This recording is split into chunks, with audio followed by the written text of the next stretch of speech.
오늘 뵈니까 얼굴에 윤이 나시네. 아우, 그동안 못 먹었던 거 보신을 해서 그렇습니다. 그래서 오늘 우리 그 소장님을 또 특별히 모시고 가장 중요한 건 어떻게 공부를 했느냐. 그다음에 우리 소장님이 그 공부 과정을 갖다가 뒤늦게 이제 공부하시는 분들한테 좀 꿀팁을 갖다가 많이 이렇게 좀 주셨으면 좋겠어요.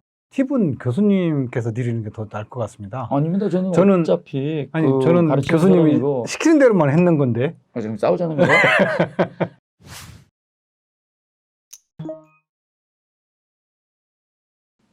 안녕하세요. 주택관리사 수험생 여러분들. 저는 평범해서 더욱 특별한 해커스 합격생 인터뷰 진행을 맡은 민법 김지원입니다. 오늘은 해커스 주택관리사의 합격생분을 모시고 주택관리사 시험과 공부 방법, 합격 노하우 등에서 이야기해보려고 합니다. 자, 우리 소장님 자기소개를 좀 부탁드립니다. 네, 안녕하십니까. 해커스 인강 수강하고 주택관리사 시험에 합격한 권형섭이라고 합니다. 현재는 성남에서 관리소장직을 하고 있습니다. 우리 그 소장님이 진짜로 공부 많이 하셨어요. 네. 그다음에 제일 중요한 게요. 우리 공부하시는 분들이 힘들잖아요. 이 힘든 걸 갖다가 스트레스 받지 않고 어떻게 공부할 것이냐. 이런 부분이 가장 중요한 것 같아요. 강사가 맨날 얘기를 해봐야 아무런 소용이 없습니다. 실제로 공부하는 거는요. 합격하신 분들이 그 과정을 갖다가 이렇게 말씀을 딱 주시고 그다음에 이러한 부분은 피해갔으면 좋겠다라고 하는 그 부분이 가장 중요한 것 같아요. 자, 그러면 이제 본격적으로 우리 주택관리사 합격하신 권영섭 소장님하고 인터뷰를 또 이제 진행해 보도록 하겠습니다. 주택관리사 시험을 준비하게 된 이유가 뭐죠? 그건 저도 궁금해요. 저 개인적인 소견만 말씀드리자면은 앞으로는 전문직이나 기술직이 자리를 잡을 수 있다고 봅니다. 주택관리사는 항상 널려 있거든요. 그러니까 이 널려 있다는 얘기는 뭐 쉽게 주술 수 있다는 얘기가 아니고 문이 넓게 이렇게 있다는 문이 거죠? 넓게 있다는 네, 얘기죠. 네. 그 주는 거는 국가자격증은 함부로 그걸 주지는 않습니다. 그렇습니다. 네? 네, 그래서 공부하는 사람한테만 국가자격증을 주기 때문에 내가 한 만큼만 문제가 보이더라고요. 이게요, 소장님이 지금 뭐 이걸 갖다가 해서 내가 어떤 자격을 다 취득을 해가지고 미래를 또 대비한다. 이것도 가장 중요한 뜻이지만 제일 중요한 건요, 내가 무엇을 다 할 수 있는 방향을 갖다 설정한다는 점이 더 좋지 않았을까. 그걸 또 말씀을 주신 것 같아요. 아, 네.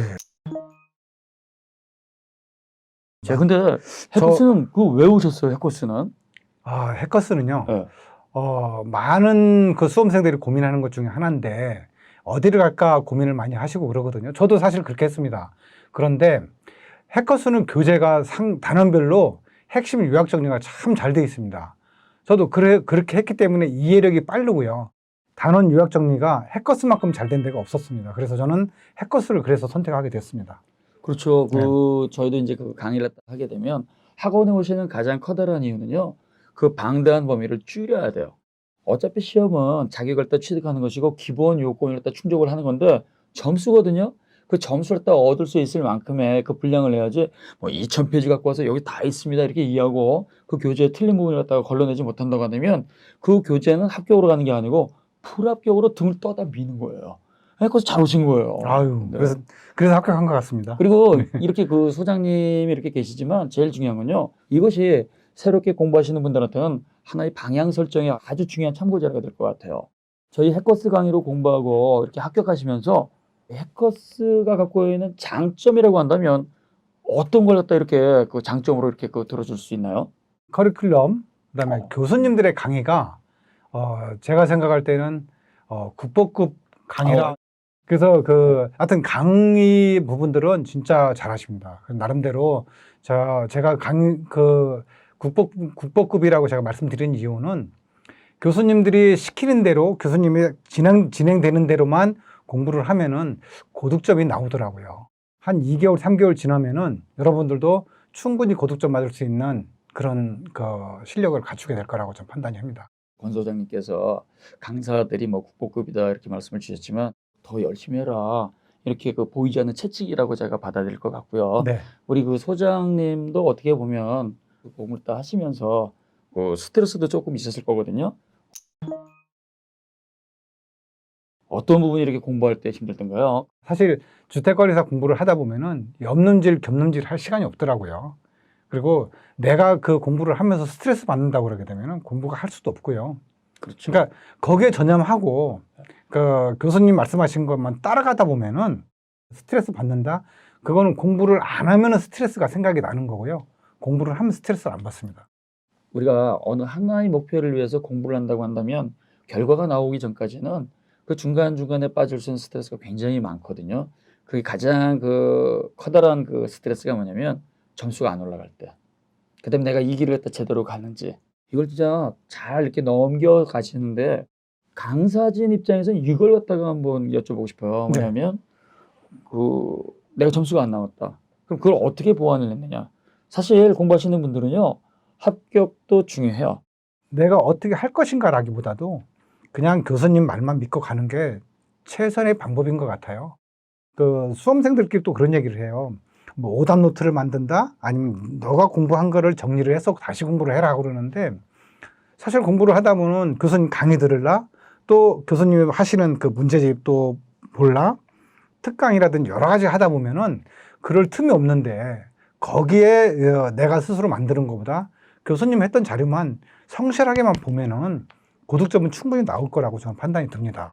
딱 하나죠. 자신을 갖다 믿고 그다음에 수업을 딱 그대로 진도를 따라와라. 이런 말씀을 딱 하신 것 그런 것 같아요. 같습니다.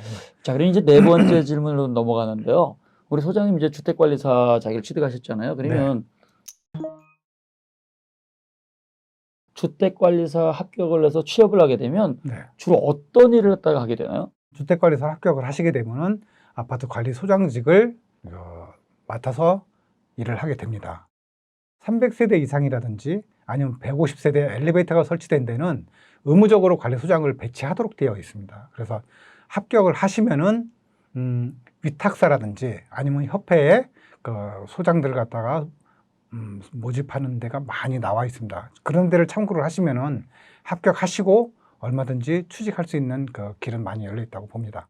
자격을 취득하시면 꼭 공동주택 아파트만 가는 건 아니죠. 아, 그럼요. 오피스텔도 많고요. 네. 빌딩도 많고 여러 군데가 많이 있습니다. 그래서 본인의 어떤 그 능력도 중요하고 또 여러 가지 그 합격생들의 어떤 그 친목단체 이런 데 부분에서 가셔서 많은 도움을 얻어도 좀 좋습니다. 그리고 또 이제 그 이 해커스 같은 경우에도 합격을 하시게 되면은 그분들 이제 동기 모임 같은 것도 이제 자연스럽게 이루어지기 때문에 그분들 통해서 이렇게 연결되는 것도 많은 것 같아요. 아, 그럼요. 네. 네. 자, 그럼 다섯 번째 질문 그렇게 한번 드릴게요. 수험 생활에 대해 난 이렇게 준비했다. 이렇게 한번 좀 말씀 좀 해주세요. 물론 공부는 열심히 해야 되겠죠. 그러나 거기에 따른 체력 관리도 같이 병행해 주셔야 될 것 같습니다. 항상 저도 이렇게 그 신림동에서 이제 사법시험 공부할 때도 체력이 상당히 문제가 같아요. 제가 고시원에서 공부를 할 때 어떻게 했냐면 100일 동안을 갖다가 버텨보겠다. 그래서 의자에다가 몸을 묶어놓고 공부해 봤었어요. 어떻게 됐는지 아십니까? 쓰러졌어요. 공부는 그렇게 하면 안 돼요. 그게 가장 무식한 거예요. 그래서 공부는 내가 몸이 버틸 수 있는 우리 소장님이 중요한 말씀을 딱 주셨는데요. 체력이 떨어지면은 그때는 좀 쉬셔야 돼. 왜? 사람은 기계가 아니니까. 근데 그런 방법을 누가 가르쳐 주느냐? 해커스에서 가르쳐 줍니다. 우리 소장님이 또 가르쳐 주고 있어요. 이 소장님이 특별히 합격할 수 있었던 그 나만의 별도의 방법이 있었을까요? 저는 그 문제집을 제가 한 2번, 3번 계속 반복해서 봤고요. 교재는 기본적으로 2번을 보셔야 됩니다. 교재를 2번을 먼저 보시고 문제를 보게 되면은 문제를 내가 해석을 할 수 있고 교수님이 강의가 어떤 강의가 나온다는 것까지 감을 잡더라고요, 저도. 그러니까 교재하고 문제집은 같이 하시고 뭐 별도의 뭐 내가 정리하는 거는 필요 없다고 봅니다. 1차가 이제 저희가 세 과목이잖아요. 네. 그래서 1차가 세 과목이 민법이 있고 회계 원리가 있고 시설 개론이 있고 2차가 이제 관계 법규가 있고 그다음에 관리 실무가 있는데 그 일반 보통인들 진짜 그 전공을 안 해가지고 평범하게 공부하신 분들 1차에서 어떤 걸 갖다 이렇게 좀 주력으로 했으면 좋겠다라고 만약 추천을 해줄 수 있나요? 아, 네. 이제 그 말씀드리자면은 저와 똑같은 비전문장들인데 처음에 접하고 용어가 정리가 안 되는 게 민법이었습니다. 저 같은 경우는. 근데 그 민법이 어떤 그 변동성이 없어요. 문제의 변동성이. 회계라든지 시설계로는 공부를 해도 문제의 변동성을 살짝만 바꿔놓게 되면은 이게 잘 이해하기가 어려운 부분들이 많은데요. 민법은 변동성이 굉장히 극히 드물어요. 그래서 교재하고 문제집 우리 교수님의 강의를 들으면은 그 문제를 갖다가 완전히 풀릴 수 있는데 저는 진짜 민법을 최우선적으로 선택을 했거든요. 수험생들한테도 제가 추천하고 싶은 거는 민법이 효자 과목이 됩니다. 저 민법 90점 맞았거든요. 저 개인적으로는 민법을 추천하고 싶습니다. 여러분 민법을 공부해 보세요. 소장님은 법을 전공한 것도 아니고 회계를 때 전공한 것도 아니고 건축공학을 때 전공한 건 아니시잖아요. 네. 그리고 비전공자로서 공부하셨을 때 제일 중요한 게 민법이라고 하는 건 변동성이 없다. 그리고 이게 정해져 있다라는 이 부분이 굉장히 중요하거든요. 전공자가 아니면 차라리 민법 위주로 공통 과목 잡아서 점수를 갖다가 올리고 그다음에 다른 과목에 꺼져라. 네네. 그렇죠. 이런 말씀을 하시는 것 같아요. 정리를 잘해 주시는 것 같습니다, 교수님. 아니요. 역시 오늘은 그래서 국보급 그 강의를 그런 하시는 것 말을 하시면 같습니다. 아니 민법만 잘하신 게 아니에요. 회계는 85점이나 맞으셨어요. 그리고 대단하신 거죠. 자, 그리고 이제 질문 하나 더 드릴게요. 1차를 붙고 2차 시험 기간이 있다고 한다면 어떻게 2차를 갖다가 준비하는 게 좋을까? 한번 조언 한번 해주시죠. 글쎄 이게 어려운 문제입니다. 그러니까 수험생들께서 내가 스스로 해야 된다라고 이런 것들 생각하실 텐데 그거는 시간 낭비라고 저는 판단이 들고요. 수험생이 판단하게 되면 그 수준은 벗어나지 못합니다. 그 교수님하고 반드시 상의를 해서 과목별로. 네. 그래서 교수님이 진행하셨던 부분들 아니면 문제집에 나왔던 특강 부분들을 요거는 잘 판단하셔가지고 보시게 되면은 충분히 합격하시리라고 봅니다. 그래서 결론적으로 말씀을 드리면 해당 과목 선생님들이 전문가니까 네. 해당 과목 선생님들한테 조언을 갖다 듣는 게 가장 좋겠다. 그럼요. 네. 자, 그러면 이제 개인적으로 합격하시는 과정에서 개인적으로 제일 힘들었던 건 뭐예요? 하여튼 가장 힘들었던 거는 공부하고 직장 다니면서 이제 직장 일을 할 때 그때 조금 힘든 것 같습니다. 그렇죠. 병행한다는 거. 네. 그렇죠. 회사 일은 회사 일대로 하고 나름대로 야간에 보통 야간에만 공부를 해야 되거든요. 그 야간에 공부할 때 진짜 잠도 제대로 못 자는 부분들이 있었는데 그래도 여러분들이 목표를 갖고 있으면은 그거는 뭐 충분히 감당해야 될 부분들이라고 판단이 드는데 하여튼 그래도 할 수는 있습니다. 느껴지십니까? 우리 소장님이 열정을 다해서 공부했다는 거죠. 어차피 힘든 건 공부하시는 분이 버티셔야 돼. 버티셔야 되는데 이걸 갖다가 이었다가 끊어졌다가 이었다가 간헐적으로 공부하는 게 아니고요. 어떤 시기 됐든 꾸준하게 가셔야 되는데 이게 힘들어요, 사실은. 힘든데 학원을 갖다가 나와가지고 그 정해진 시간을 갖다가 계획 잡아서 학원이 계획 잡아줬으니까 나는 거기다가 몸을 갖다가 던지겠다. 이런 식으로 집중을 하시는 게 가장 좋은 것 같아요. 비전문가인 평범한 분들이 관리사를 이렇게 시험을 했다가 준비할 때 시간이 부족하다, 그 다음에 전공 과정에 있어서 기초 지식이 부족하다, 이런 것 때문에 망설이는 분들이 있다고 한다면 혹시 해주시고 싶은 어떤 조언이 있을까요? 망설이는 거는 망설일 필요 없다고 제가 판단이 드는데 그런데 도전을 하셔야 됩니다. 도전을 하시고 처음 접하신 분들은요. 주저하지 마시고 일단 학원으로 가서 상담하시는 게 좋습니다. 저도 해커스에서 이게 상담을 해서 이제 공부를 하게 됐는데 그러니까 자기가 망설이면요. 망설이는 것만큼 계속 뒤로만 가고요.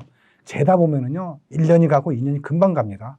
그래서 여러분께서는 꼭 어떤 커리큘럼이 잘 돼 있는 해커스 학원에서 상담하시면 좋을 것 같습니다. 공부하시는 분들한테요. 망설이는 것은 아무런 도움이 되지 않는다. 결정을 하면 바로 수업을 다 듣고 원하는 결과를 따오는 게 바람직하다. 그럼요. 그렇게 해야 돼요. 네. 제가 인터뷰 준비한 거는 이제 여기까지 된 것 같고요. 네. 우리 소장님이 공부하시는 분들한테 응원 한마디 짧게. 우리 교수님한테 제가 배운 건데요. 수험생들이 가장 힘든 게 뭐냐면 자리부터 앉는 거를 배우셔야 됩니다. 앉는 것부터 배워야 공부가 된다고 봅니다. 자, 오늘 이렇게 응원도 해주시고 공부하시는 분들한테 망설이지 말고 어떤 좋은 말씀도 주셨고 바쁘신 와중에 이렇게 나와주셔서 감사를 드립니다. 우리 소장님 보시는 분들은 박수 한번 쳐주시고요. 그리고 우리 소장님 진짜 대한민국에서 가장 능력 있고 훌륭한 소장님 되시길 했다가 진심으로 기원합니다. 오늘 이렇게 인터뷰해 주신 소장님께 감사드립니다. 감사합니다. 그리고 감사합니다. 우리 공부하시는 분들한테도 꼭 합격하시길 위해서 화이팅 한번 하고 끝내겠습니다. 네. 자, 합격을 위해서 화이팅!